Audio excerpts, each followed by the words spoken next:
Welcome in. Today, we're going to be diving into Kristin Hannah's The Nightingale. Okay. It's a story that throws you right into the heart of Nazi-occupied France Right. during World War II.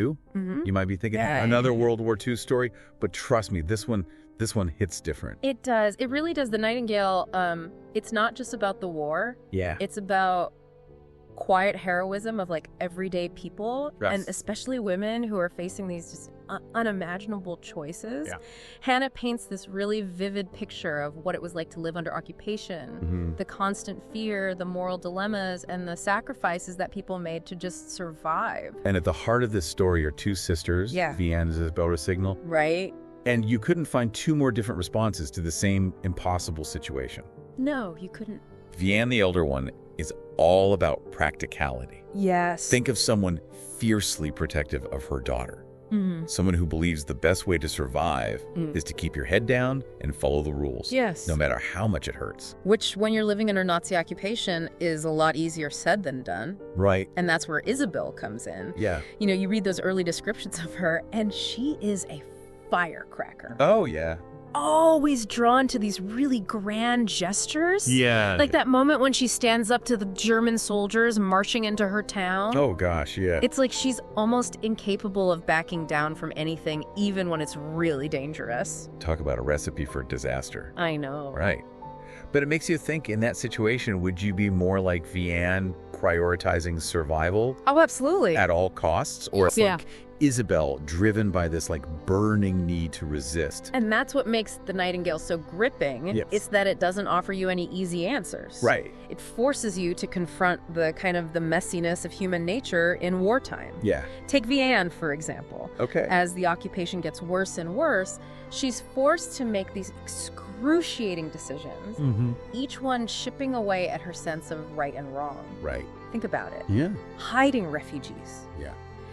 grappling with food rations, even facing suspicion from her neighbors. Oh, wow. Each choice has like this moral weight to it. And then there's that whole other layer of complexity with Beck, Right, the German officer who's billeted in her home. right. That relationship, if you can even call it that, is so nuanced. Yeah. It's not a simple case of good versus evil. No. You see glimpses of his humanity. Yes. You see his own internal struggle with the Nazi regime, which makes Vianne's situation even more morally ambiguous. Exactly. It really challenges this black and white thinking about war. Yeah. Because when you're living under occupation, sometimes the lines between collaboration Right. and resistance become incredibly blurred. Yeah. Vianne's constantly walking this tightrope, trying to protect her daughter, Right. but also wrestling with her own conscience. It makes you question what you would do in that situation. It really does. Would you risk your life to help others? Yeah. Or would you prioritize your own survival, even if it meant compromising your values? And that's just Vianne's story. Right. Meanwhile, Isabelle's on a completely different path. Yeah. One that takes her deep into the French resistance. It's a side of the war we often hear about, but don't always get to see. Yes. Up close. Up close and personal. It's like stepping into a spy thriller. Exactly. She takes on this code name, the Nightingale, Ah. which still sends chills down my spine, Yes. and throws herself into this dangerous world of coded messages, Wow. secret meetings, and helping downed Allied airmen escape. And what's so fascinating about that is that her character arc reflects a very real historical truth. Right. Women were so instrumental in these resistance movements. Yeah. They were the ones who could often move more freely, Right. use their perceived harmlessness to gather intel, deliver messages, even sabotage the enemy. Yeah. Isabelle's transformation from this idealistic young woman to this cunning operative. Is a really powerful reminder of the courage and resilience of women during wartime. Yeah.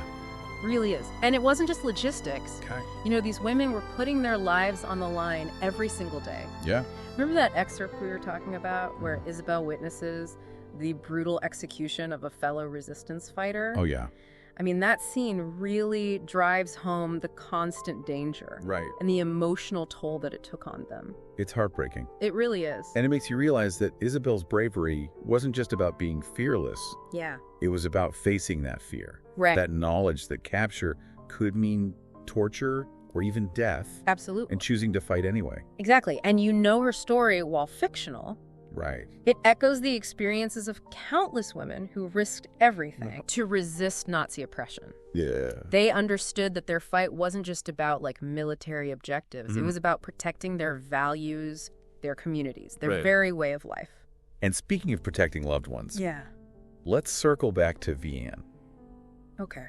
Remember, she's grappling with her own set of impossible choices. Right. The deeper she gets entangled in this web of resistance, even unwittingly, the higher the stakes become.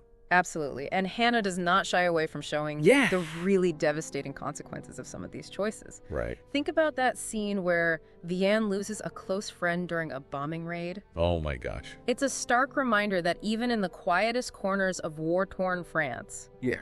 danger lurked everywhere. It's one thing to read about the horrors of war in history books, but Hannah makes you feel it. You're right there with her. You're right there with Vianne, Yeah. experiencing the constant fear, the grief, the ever-present threat of violence that hung over every single day. And those feelings just intensify as the story unfolds. Yeah. You might recall the scene where Vianne is forced to give up this really precious family heirloom. Yeah. These beautiful pearls Yeah. to secure her daughter's safety. Wow. It's a small act in the grand scheme of things. Right. But it speaks volumes about the sacrifices that people made to just survive. Yeah. What would you have done in her shoes? Right. Would you have been able to give up something so precious, knowing it meant compromising your morals to appease the enemy? It's a question that stays with you. Right. And it's not like those compromises ever feel easy. Yeah. Remember how conflicted Vianne is? Even as she's trying to protect her family? Right. There's that scene where she finally confronts Beck Yes. about the deportation of Jewish families from their town. Right. It's like this breaking point for her. Yeah. This realization that his supposed humanity only goes so far. And that confrontation has devastating consequences, doesn't it? It does. Vianne's defiance, even though it stems from a place of desperation, it puts her and her daughter in immediate danger. Right. It highlights the brutal reality that even the smallest acts of resistance Yeah. could have really, really deadly repercussions. And as if Vianne's situation wasn't tense enough, I know, right? things take a terrifying turn for Isabelle, too. Oh, no. Despite her bravery and her cunning, Yeah. she eventually gets captured by the Gestapo, I know, it's like, the Nazi secret police. yeah, you're reading it and your heart just stops. Oh, it does. Because you know how much danger she's in. Those scenes in the prison are incredibly difficult to read, They are. but they're so important because they show the true cost of Isabelle's resistance. Yes. She endures torture, starvation, It's awful. the constant psychological torment of not knowing what will happen next. Right. And yet, even in that darkness, Yeah. her spirit doesn't break. It's amazing. It's a testament to the strength of the human spirit, wouldn't you say? Oh, absolutely. That even in the face of unimaginable cruelty, there's this spark within us Yeah. that refuses to be extinguished. I love that. Yeah. And it's that spark that ultimately carries both sisters through to the end of the war. But what's fascinating is that Hannah doesn't end the story there. Right. She takes us decades forward in time. And just when you think you've pieced together all the fragments of their lives, there's this incredible twist. Yeah. Remember how a character is revealed to have this hidden past? Oh, This yeah. connection to the war that changes everything? So it's like the rug being pulled out from under you. It is. It makes you realize that even after the guns fall silent, the echoes of war can reverberate for decades. And it really makes you question, Yeah. how well can we ever truly know someone? Right. Especially when they've lived through so much trauma. It's a question that Hannah doesn't answer directly. Right. And that's what makes the ending so powerful. Yeah. It's not about tying everything up in a neat little bow. Right. It's about leaving you with this lingering sense of wonder. Yeah. This understanding that some wounds run deeper than we can ever imagine. Right. But even amidst, those open wounds, Yeah. there's this glimmer of hope. Yeah. Remember how the revelation, as shocking as it is, Yeah. it also leads to a kind of reconciliation, a Mm. chance for healing and forgiveness. Absolutely. It reinforces this idea that even in the darkest of times, even after enduring unimaginable hardships, Right. the human spirit has this remarkable capacity for love, It does. for connection, Yeah. for finding a way forward.